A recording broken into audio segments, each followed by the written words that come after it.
समय और सफलता, टाइम एंड सक्सेस, फलता के लिए अथवा किसी कार्य के संपन्न होने के लिए 5 बातों की आवश्यकता होती है।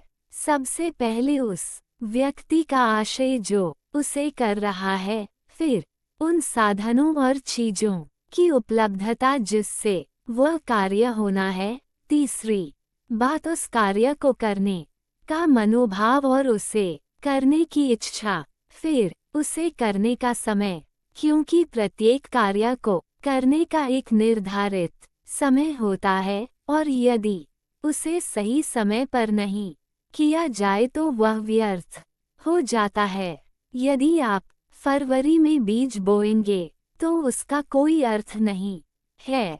फिर आप यह नहीं कह सकते कि मैंने बीज को बोया परंतु कुछ उगा नहीं। आपको बारिश के बाद अप्रैल तक का इंतजार करना होगा और फिर यदि बीज को बोएंगे तो सकारात्मक परिणाम सामने आएंगे। इसलिए सबसे महत्वपूर्ण समय होता है। इस बात को समझना होगा कि समय कैसे महत्वपूर्ण है और उसके बाद दैविक कृपा जरूरी है। दैविक कृपा के बिना सफलता संभव नहीं है, इसलिए आप सेवा, साधना और सत्संग करें।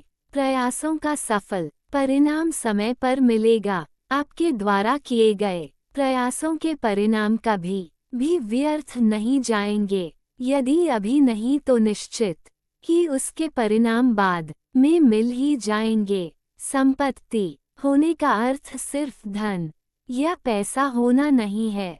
आपके पास धन का भंडार, काफी जमीन जायदाद भी हो सकता है, परंतु यदि आपका चेहरा तनावग्रस्त और दुखी लगे तो कोई भी आपको समृद्ध और सुखी नहीं कह सकता। समृद्धि का अर्थ बैंकों में बड़ी पूंजी जमा होना नहीं होता है।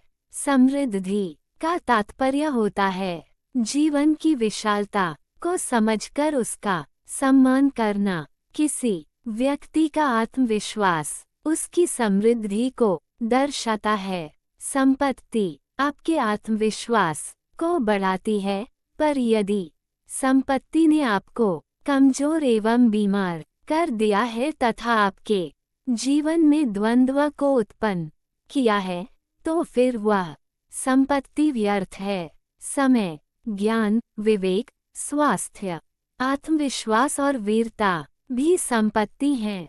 यदि आप में आत्मविश्वास है तो आप किसी भी परिस्थिति को संभाल सकते हैं और ये भी एक प्रकार की संपत्ति है।